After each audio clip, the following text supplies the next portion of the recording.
je dois d'emblée dire que ce projet d'incubation et de renforcement de la chaîne de valeur touristique qui a été mis en place depuis 2018-2019 a été une des priorités du gouvernement. Vous n'êtes pas sans savoir que depuis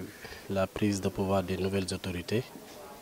l'option retenue est de travailler cette année sur la base d'un plan d'action d'urgence gouvernemental. Et à ce titre, dans ce plan d'action d'urgence gouvernemental, le ministère du Tourisme et de l'Artisanat devrait mettre en œuvre des actions prioritaires. Parmi les actions prioritaires figure en bonne place la relance du projet microtourisme pour vraiment inciter et former les petites et moyennes entreprises qui ont été sélectionnées sur la base d'un concours devrais-je dire très sélectif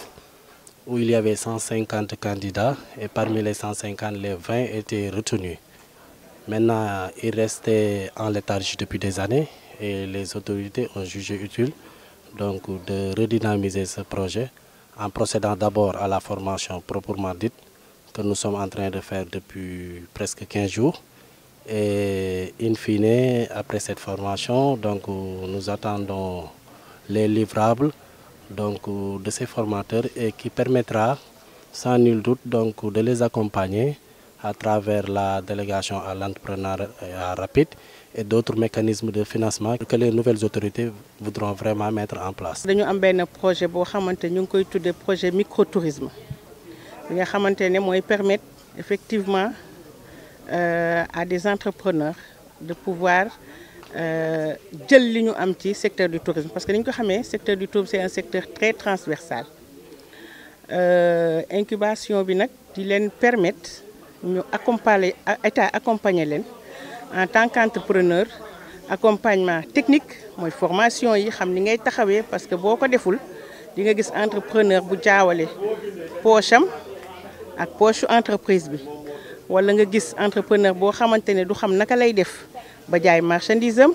wala entrepreneur boo xam ne du xam naka lay def ba am marque ba jël marque am protéger ko ba jël am logo am ba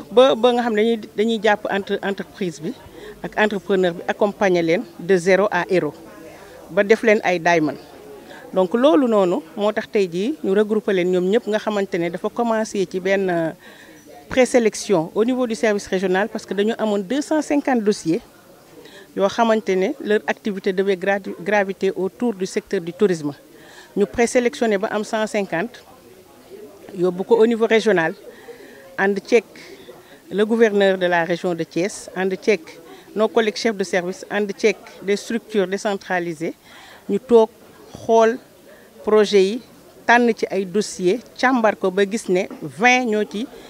ñoom ñoo nekk ci kaw parce que yëpp a baax mais yi gën a nekk ci kaw yi ñu war a gën a mën a accompagner pour ñu dugg en incubation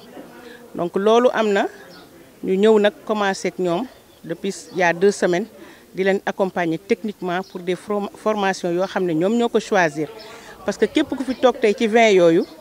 ñoom macha allah xaaruñu état bi ñu leen présélectionné ñoom la ñu commencé di ut seen ay fonds commencé di liggéey nànk-nànk di xaw a formaliser wu di dem donc fi mu nekk nii genre ay barigo ci mbartal lañ état day ñëw gën leen booster gën leen pousse bu ko defee ñoom tam ñu gën a taxaw pour mun a tamit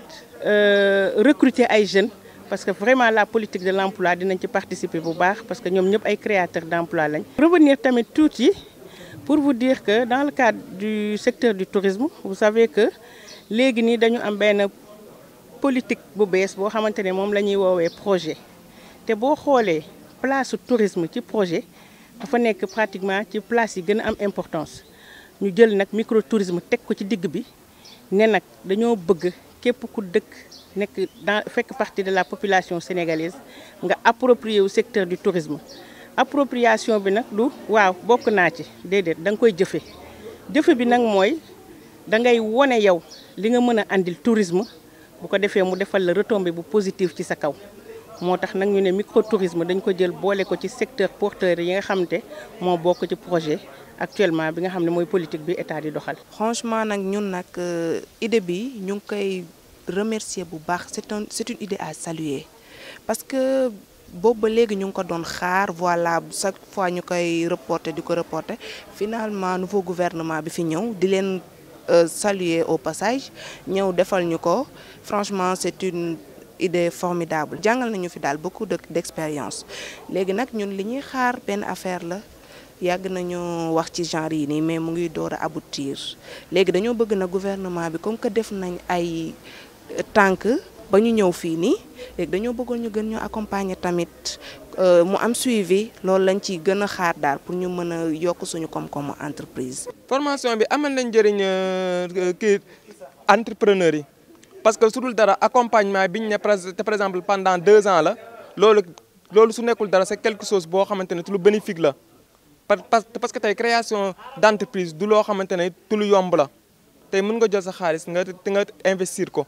mais problème principal bi mooy accompagnement bi nga xamante ne par exemple tey da nga koy bénéficier wu que ce soit sur le wàll que ce soit ci côté marketing que ce soit ci côté comptabilité que ce soit ci côté finance parce que finance moom mooy li gën a sonal entreprise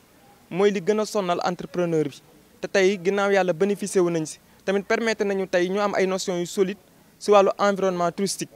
te loolu aussi c'est quelque chose. programme bi ci formation bi la commencé d'abord ñu war a former. ñëpp ñi nga xam ne ay porteurs de micro projet lañ ci seeni domaine loolu mooy phase bu njëkk bi bu ñu jógee ci volet formation étape numéro 1 dañu war a dem ci étape numéro 2 mooy bi nga xam ne ci la ñuy def ay conception des projets des micro-entreprises ku ci ne ñu defal la benn conception nga mën a xam n'est-ce pas la ngay def bu ñu paree nag étape 3 bi ñuy xaar financement yi nga xam ne moom la ministère du tourisme war a jox entrepreneurs yi ñu mën a am les moyens de financer leur projet bu ñu paree nag ñun ñu dellu si waat ci beneen phase terminale mi nga xam ne moom mooy nekk suivi évaluation di leen topp di corriger di rectifier dañuy dem ba da nga xam ne dañuy tàmm mbir mi dinañ mën a gérer mën a jaay mën a xam seen marché xam seen zone mën a développer vraiment la zone donc loolu daal en général dama gis ne dafa nekk loo xam ne dafa am solo dafa utile kon formation bi dafa utile ministère du tourisme idée bi mu am dañ ko war a magnifier c'est une idée géniale. enthousiasme bi ma gis incubé yi am ko abnégation bi ñu am volonté bi ñu am gëm naa ne ñii ku leen jox financement bu ñu ko tegee dina jaar yoon parce que le chemin est balisé lépp li nga xam ne formateurs yi war nañ ko def nañ ko bu fekkee ñoom tamit am nañ expérience bu ñu indaale moo tax échange bi am ci séminaire bi loolu moo facilité lépp échange bu fructueux la